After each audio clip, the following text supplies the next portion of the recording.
expressions is an equivalent expression to 64x squared minus 36y squared. It gives us four options here. Now, two ways you can work through this problem. You can try and think about if you already know a way to factor this, since it looks like they're doing a lot of factoring down here. Hopefully you can look at this and immediately realize A is not going to be the correct answer. Because if you notice, this is x squared, this is y squared. Those are not like terms, and we can't simply just subtract these numbers and then put the letters together. That's not how that works. Okay. So hopefully you realize that A could not work for this particular problem. So then we have to think about ways we could factor this expression out. Alright, so I want to work this out. We're going to look at it a couple different ways. First, I want to talk about if you understood the factoring rules, how you could work this problem out. Then we'll go back and say, I'll show how you could have worked this problem out if you didn't know how to factor it. So, 64x squared minus 36y squared. One skill that is going to be very important, maybe something for a good idea for you to go back and study, is being able to recognize numbers that are what we call perfect squares. Okay, perfect squares are numbers like 1, 4, 9, 16, 25, 36, and as I'm writing these, hopefully you recognize these numbers, at least several of them, and you're able to realize maybe what's going on here, what the pattern is. Okay. So these keep going down, they just keep getting bigger and bigger, and these are all examples of perfect squares. Alright, and hopefully you understand that perfect squares are numbers that you can take another whole number integer value and square them. So 1 squared is 1, 2 squared is 4, 3 squared is 9, and so on. Okay. Now, if you look, hopefully you recognize that 64 is a perfect square. Alright, we can do 8 times 8 and we get 64. Well, so is 36. Anytime you have an expression where the first term, whether it's just a letter or whether it's a letter and a number or just a number, if it is a perfect square, and the second term is also a perfect square, right? In this case, we've got 36y squared here. If I can think of two things that I can multiply, or two terms that are the same, I can multiply by themselves to get 64x squared, and two terms that I can multiply to get 36y squared, and it's the same term in both cases, then this is a particular problem we call a difference of squares, because this is a term that is a perfect square, this is a term that is a perfect square, and it is a difference of these squares because we're subtracting. Difference in math means you're doing a subtraction problem. Okay, the difference between these is the answer when we subtract. So, let's think about this. What letter would we square to get x squared? Hopefully that's pretty obvious, and it's just going to be x. Alright. What number would we square to get 64?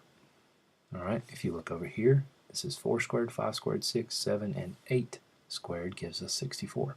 So that means if I do 8x squared, I'm going to get 64x squared. Alright, now, we're going to then subtract whatever this square root is squared. So what letter would I square to get y squared? Well, that's just y. Pretty obvious. What number would I square to get 36? Well, that's 6 squared. So that means 36y squared is taking the whole term 6y and squaring it. So this is why this is called a difference of squares. Alright? You can take one term and square it and get the first one, another term and square it and get the second one. Anytime you have a difference of squares like this, the factored expression is going to be just the first term without the square plus the second term without the square, so 8x plus 6y, and then you multiply that by the same two expressions, but instead of adding them, we're going to subtract them. Alright?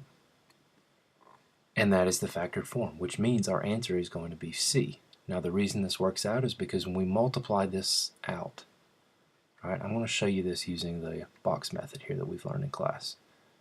So if I have 8x plus 6y,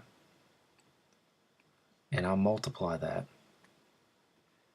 times 8x minus 6y. And then what happens is I do 8x times 8x, so there's the 8x squared coming in. That's going to give me 64x squared. And let me make this pen a little bit smaller so it writes a little better. If I do 8x times 6y, multiply 6 times 8, and that's 48x and then you have x times y, so anytime you've got two letters you're multiplying, you just write them together, xy. Then we do this 8x times negative 6y. Well, you may already realize what's going to happen. 8 times negative 6 is negative 48 xy. And then in the bottom corner we have 6y times negative 6y, which is negative 36, since it's a positive times a negative. And we have y times y, which is y squared.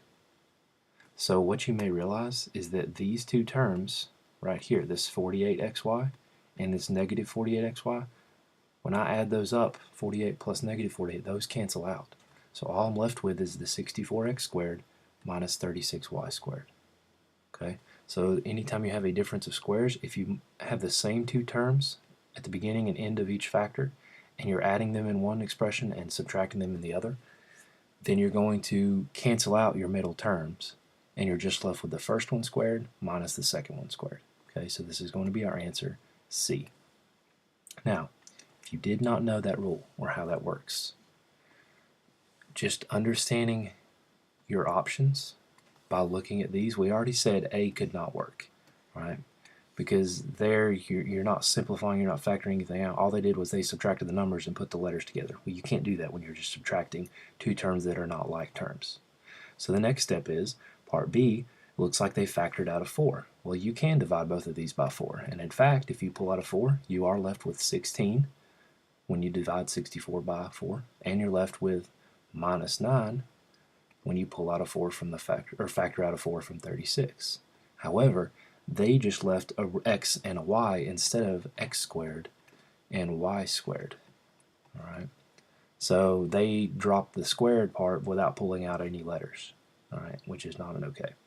And the reason we couldn't pull out a letter, like we couldn't pull an x or a y out, is because this has x's but it doesn't have y's, and this one has y's but it doesn't have x's. So the only thing we could factor out of both of these is a number, which would have been 4. But again, they did not leave the squared with the x or the y in their answer. All right, we already said C was the correct answer. If you didn't know, one thing you could do is you could go back through and you could distribute each of these. All right, when you distribute this 4 from part B, you would have gotten 64x minus 36y, and you would notice they left out the squares. When you do this one, you would work it out exactly like I did over here. You could draw your box, or if you're someone who likes to just draw your arrows, keep track of it in your head, however you do it, all right, to multiply it out, you would see that you would have ended up with 64x squared minus 36y squared. Now, look at part D, because it looks very similar. They've got the same term at the front of each of these and at the last or at the end of each expression, and they're adding them in one and subtracting them in the other like we did in C. The only thing different is the numbers. Why do you think they put 32 in front of the x's? And why did they put 18 in front of the y's? Well, if someone didn't remember to multiply and instead they added, 32 plus 32 would give you 64.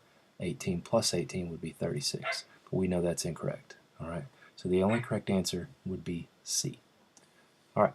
So hopefully you got that one right. Check it again. Go back, leave questions or comments under the video if you still have concerns, and then